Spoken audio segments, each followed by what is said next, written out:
I was willing to put in the extra work. Sure enough, it hits my bat. Workers that do it the right way. They don't take shortcuts. They don't make excuses. The glamorous part of the game, Sammy, as you know, is winning championships. What's up, guys? Welcome back to another episode of Fast Pitch Films. I'm your host, Sammy Glantz, and this week we have on a very, very special guest. You guys are not going to want to miss this. We have Amana Fama. Thank you so much for taking the time to join us today. Yeah, of course. Thank you guys for having me. Awesome. Well, just to get going on this, I know you're born and raised in Anaheim, so you're local to the Orange County community. This is definitely the hot spot for softball. Growing up, was this always your dream to go on and play pro ball, or how did you kind of get involved with softball to start? To grow up being a professional softball athlete, not necessarily, because that was impossible, but to be a professional athlete, more on the baseball end, was a dream, or just continue playing sports. My family has a history of softball athletes. My sister actually played in college in Concordia, and I followed her. My cousin is Lauren Lappin, who played on Team USA, won an Olympic medal and stuff like that. So to keep playing sports was something that I had always seen in generations ahead of me. But to be able to be paid and do it, and actually that come true, was an unbelievable dream come true. Yeah. Yeah, you had an incredible career, and just the way that your career kind of evolved with going off to play at a junior college. And then you had the opportunity to play for Concordia. And then you went on and represented Team Italy at the 2020 Olympics. It's been a hell of a ride and just an unbelievable career. What kind of helped you to keep pushing and keep believing in yourself with each step of the way? I would say just that childhood dream, honestly. My family kind of jokes that I'm Peter Pan, in a sense that I had this one little dream. I never wanted to grow up and keep playing as far as I could. And I think there was a point where my mom's like, all right, like there's nothing else you can do. And then this Olympic journey happened, and the Olympics, like softball back in it. So it's like, all right, keep going for it. So that's what kept pushing it. There was always something else to be accomplished in the softball world. What was that experience like for you when you finally made the roster and then you had the opportunity to represent Italy at the Olympics in 2020? Can you just kind of take us through that experience and how that all kind of unfolded for you? The experience of actually making the team and being able to represent a country was really emotional, because it's not my home country. Since I was raised Italian. It was a special part of my life. But to take something that is someone else's pride and joy and where they grew up is unbelievable. And the girls, it took a minute for them, to like me. And then I officially made the roster, and they understood how I could contribute. And I think if you ask any of them, I have as much pride in Italy as I do representing the United States. But it's really emotional and something that I respect so much. So like, to wear that uniform, I don't want to say it was more meaningful because I represent USA, but it was like, it took me back a little bit to be able to represent something that's not mine, but have them accept me as an Italian. It was incredible. And you had the opportunity to play with some incredible athletes, and you were coached by one of the GOATs in the business, Mike Candrea. What's your relationship like with him, and how cool was that experience to have that one-on-one time with him? That being able to have one-on-one time with Mike is, I think, any softball player's dream. Like I said, the older generation, we know Mike Candrea as the GOAT, like you said, and his style of coaching was what we grew up with. So to have one-on-one time was just almost an out-of-body experience. There's times where I'm standing there leaning on my bat, and like Mike Candrea is hitting me on the back, like, hey, you popped up. But it's unbelievable. And to be able to take every bit of knowledge from him and try and throw it onto the field, it's incredible. You see him for years and years, win medals at the Olympics, and then here he is just hanging out on the field with you in Italy, and you're like, what's going on? But he's a great guy. He's an unbelievable coach, and it was a life-changing experience really for an Italian player to be able to have that intelligent man on the field with you. It's just an unbelievable experience, and the way that everything kind of aligned when you were able to have that opportunity. It's so surreal. It is. What do you think is the biggest thing that you took away from your time learning from Mike Candrea? The biggest thing I would take away from my experience with Mike is to keep everything simple, whether it's life or obviously softball. All of his advice was the easiest things. Just hit the ball. Just catch the ball. And you're like, no. Like, tell me more. Tell me more. And he's like, no, like if you hit the ball over the fence, but it's a pop-up, it doesn't matter. Like, keep it easy. You need to score runs. So that was what I would take the most out of that experience with him, because you always want to think so much and what pitch is coming and what's the count. And he's just like, just hit the ball when it comes down to it. So that's brings you back down to earth on how simple the game can be, but we make it so difficult. And that's just that next level, being able to calm yourself down. And that's, again, like, it's so easy, but it's not so easy. And that's what he brought back to myself playing the game.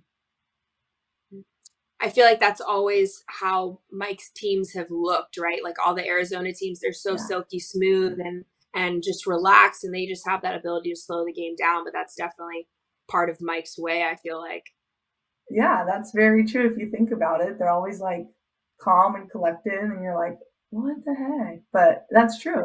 I think it is his way. And even in life, we've been able to hang out a couple times, go to dinner with him, and he's just so relaxed and no stress. And you're like, there's some type of stress in there, right? Whether you're losing or winning.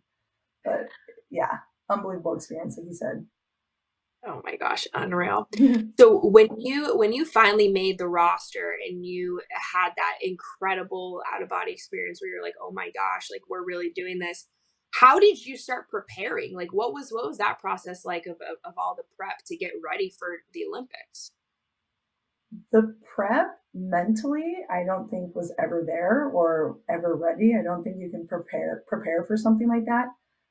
Physically, which is hard because I spend half the year here in the States and then the other half in Italy. But you just got to work out. I was just working out the best that I could for myself and my body, which I think a lot of athletes just get confused on. Me personally, I can't lift super heavy weights or I'm going to get hurt. So keeping my body in shape the way I needed to. And actually, right before, it was a little stressful. Team Italy had the European Championship 2 or 3 weeks before leaving for Tokyo. And so for Tokyo, you have a roster of 15. For the European Championship, you have 17. So 3 weeks before leaving for the Tokyo Olympics, there was no roster made because we had this European Championship tournament. So that was a huge like stress ball on everyone's shoulders. So that was tough. And I think I actually tore my hamstring a little bit prior to the European Championship. So it was tough preparing mentally, physically. You just kind of didn't know what was going to happen. And luckily, Team Italy shut me down and wasn't able to play and work out and stuff. But it's hard because you want your body to be in the best possible peak shape, but you don't want to overdo it. And so it's finding that fine line. So it was tough. Oh my gosh. But obviously very, very rewarding. Yeah. In the end, you're right. I think about it, I'm like, okay, it's worked out. Unbelievable. So what I find absolutely amazing about your story is the fact that you didn't really go the typical D1 route, and you still went on to have this phenomenal career. Growing up, and you started out at a JC, what was your mindset like? Were you constantly looking to get to a D1 and then you ended up at Concordia, or did you fall in love with Concordia, or how did that kind of play out for you in your career? I think deciding Concordia over D1s, I didn't really play travel ball also, which is huge. Now that's how you get exposure. So it's kind of left behind a bit, but also had those opportunities. And like you said, Concordia was just a fit. My sister went there 3 years ahead of me. And so I was able to kind of see the school ahead of time, see what they represented softball wise, but what they could do for my education as well. And I think I had such a great experience at Cyprus that I knew going to Concordia would be something I enjoyed. And at that point, I didn't want to leave home. And even though I went to school 20 minutes down the street, it was far enough, but it was something that I just kind of knew was going to be a fit, seeing it ahead of time for my sister. I feel like that's something that a lot of kids get lost in, and a lot of, kids who want to play in college, they always shoot for the biggest school or the, Pac-12 or SEC or whatever it is, but you can still have an incredible experience and an incredible career going to a place that's not a Division I. What do you think your biggest piece of advice is for kids who are looking to go play and play at a higher level? Yeah, you're right. I think that's everyone dreams of the D1 school. I want to go to Alabama. I mean, that would have been amazing. But that's what I like to represent, is someone that went to a junior college and then transferred, which you can transfer to a D1 even from a junior college. But even if you don't go to a Division I, my school was a little NAI school, private school, 2,000 kids. And my advice would be just work towards your dreams. As lame, as repetitive as that sounds, there's nothing you can't do. Even if they tell you no because you didn't go Division I, which I've been told, you can still do it. You just got to work hard and prove them wrong. It's a little harder route, but it's possible. It really is. Mm-hmm. Absolutely. And now you have the opportunity to help the younger ones, and you are now coaching and doing some private lessons, and especially with working on their defense. What is that like, working with the future of the game? What differences do you kind of see in this generation of players? I think there's a lot of differences in the generation now from when it was, and being able to help girls is really fun because it's that rush of seeing them get better, which is awesome, and it's giving back to the sport. I don't know. I think the pure athletes were maybe this generation, the generation ahead of me, and the girls coming up have to work a little bit harder, but they have so much technology that can help them grow and be these great athletes. They just have to really set their mind to it. And I think that's a little tough in today's generation. They got to work a little more for it. But it's great. It's great doing lessons and seeing them grow and really wanting to succeed in the sport that I also succeeded in. It's awesome, but they just got to put the effort in a little harder. Mm-hmm. Yeah, it's fair enough. So your cousin is now the coach at U of A. So she's helping out there. What would you say your biggest piece of advice is for these kids that you're working with, or kids that want to play at a school like U of A? They can. Honestly, they can. Again, if they go that junior college route, you can still transfer. Team Italy was actually lucky enough last year to go practice with U of A. So that was awesome for myself to be on the field of U of A with my cousin being the assistant coach. It's like a full circle. And then Mike being there. But it's a great experience. I think if that's your style, if you want to go Division I, U of A obviously is a top school. But if that's not your route, that's fine too. But just work hard towards it, and you can do it. You can accomplish it and succeed at any level too. Mm-hmm.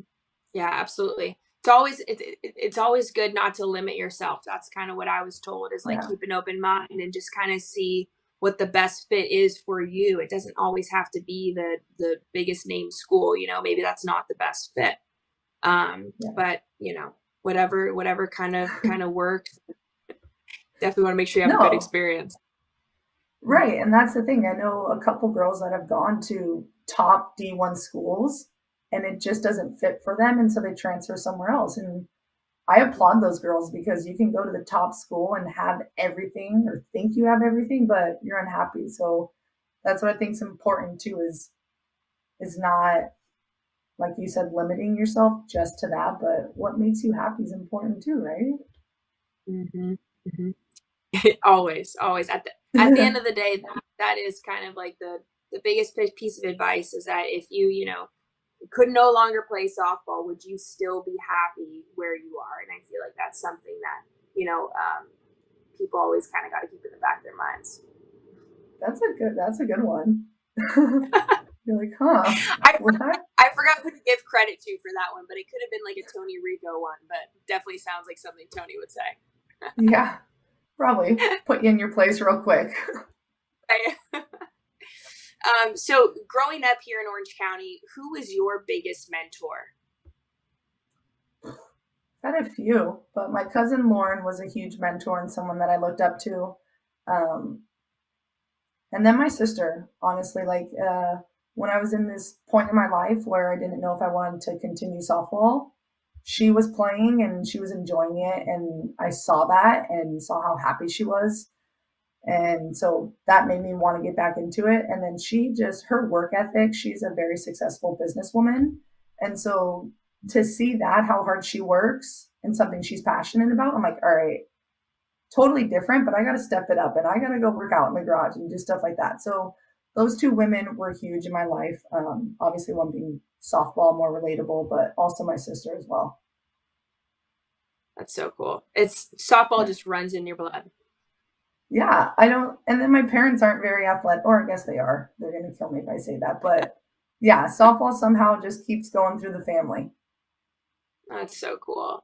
Hopefully keep passing it down to the next generations too and sharing that wisdom. Yeah, my little cousin actually is starting softball and her aunt is Lauren. And then she's got myself. And so we're like, come on, Emma, you got this. But good luck. She's got a hard road ahead of her, but she loves it and it's fun. Big shoes to fill there. Yeah, she's got it. Yeah, exactly.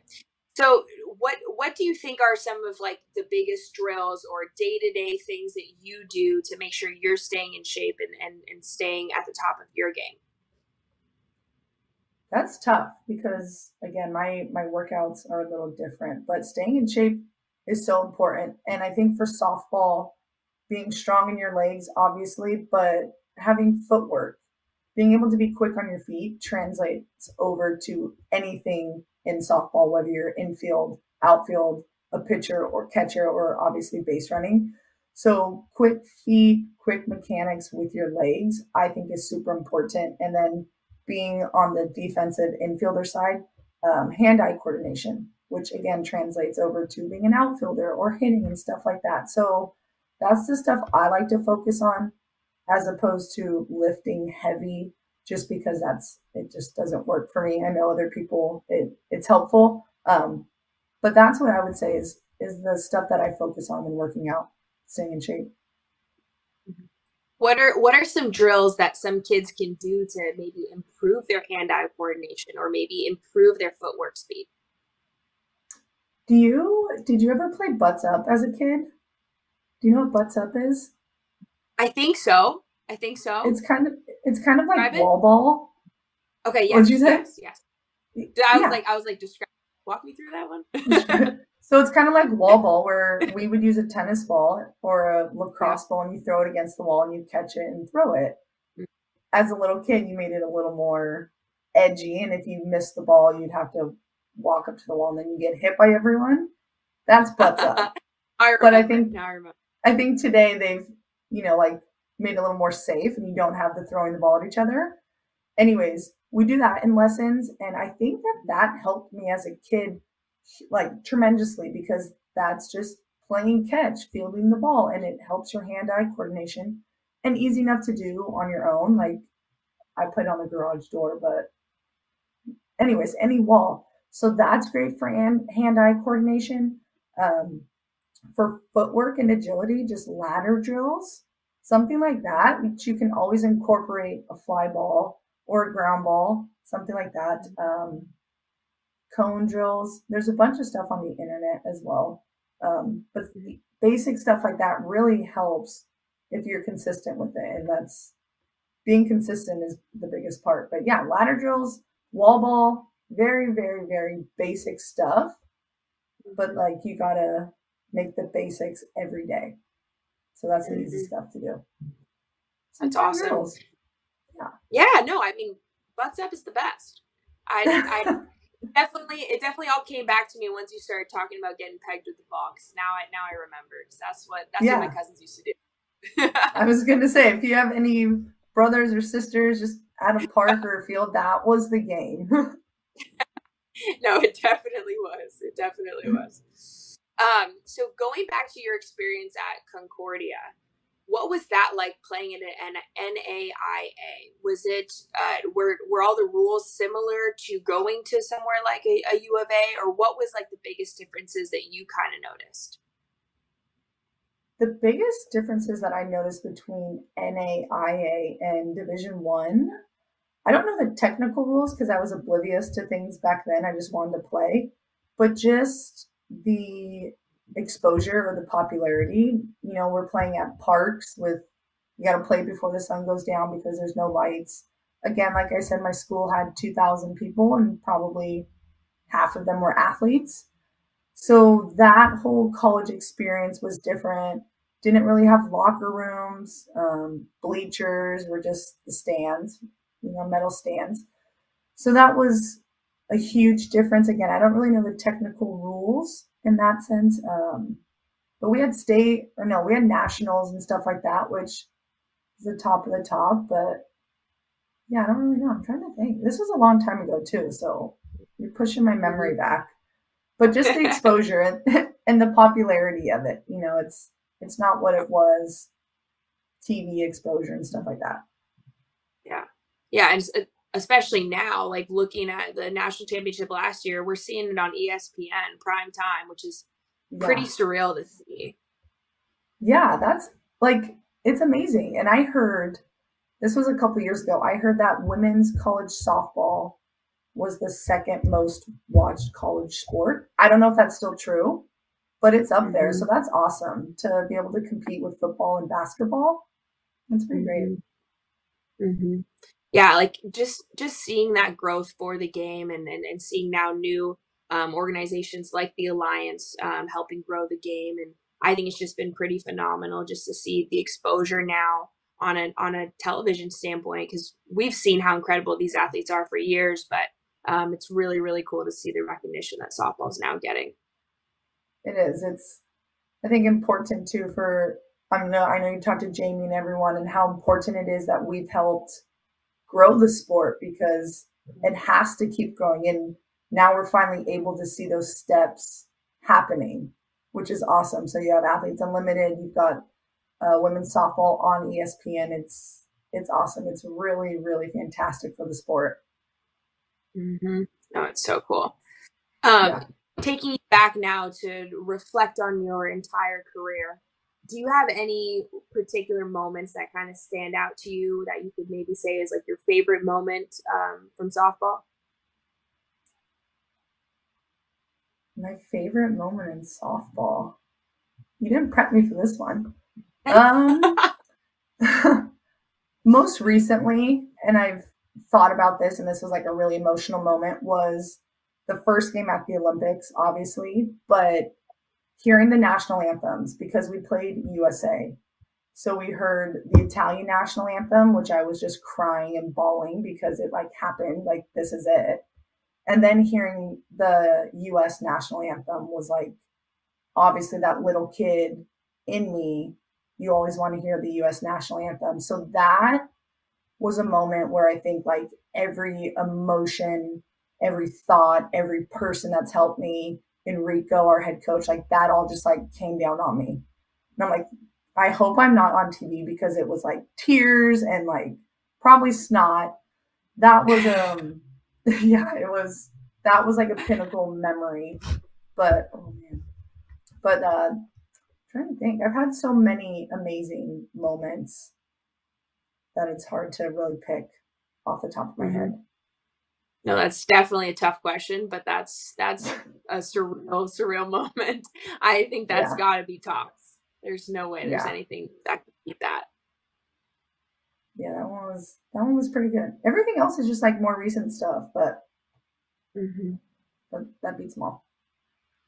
That's so cool. Well, before we let you go, we do have this very special speed round that's a signature for Fast Pitch Film. So, yeah, now I'm going to put you back on the spot, and we got 3 questions for you. You ready? 3. Okay. All right. First one. What's your go-to coffee spot in Huntington Beach? I don't really drink coffee unless I make it at home. So, yeah. Wow. Yeah. Homebred. We'd love to see it. What's your go-to? Are you an iced girl? Are you a hot coffee girl? What are we making? This is where the Italian kicks in. I make it from a mocha, and it is just like black coffee. Do you know what a mocha is? No, I've never been to Italy, so you're gonna have to bear with me. It's like you put the coffee in the top, and then there's water on the bottom, and it kind of looks like a teapot, and then it smokes. Okay. Wow. Next time I'll bring one out. We'd love to see it. Yeah, that's classic. It is. We'll have to do it one day. Yeah. That's the right way to do it. I'm like a basic black coffee girl, so I'm pretty simple, but I definitely like, authentic, good, strong. Yeah. Okay, that's good though. On the same lines of things. Yep, exactly. All right, second question. Since you're growing up in Anaheim, Ducks fan or Kings fan? Ducks all the way. No Kings. Ducks. Even if they're in a rebuild year. Wow, that's a loyal fan. I love to see it. We love to see it. Yes. The future is bright. That's for sure. We can definitely count on that. Oh my. All right. Last question. What is your life motto? Life motto. It can be someone else's life motto, right? But I just don't give up. Don't give up. You can do it. And work hard. That's it. I like it. You can do it, but you got to work hard. Yeah, work hard and good things will happen. Yep, absolutely. Well, thank you so much for joining us today, Fama. It was so awesome getting to talk to you, and you offered some great pieces of advice and inspiration to all of the lovely ladies who are watching this. So thank you so much again for taking the time to join us today. Of course, Sam. Thank you guys. Thanks, Fast Pitch. I hope we can do it again, and then I got to teach you how to use a mocha too. Yeah, that'll be part 2. Yeah, there we go. Thank you guys so much. Awesome. Thank you.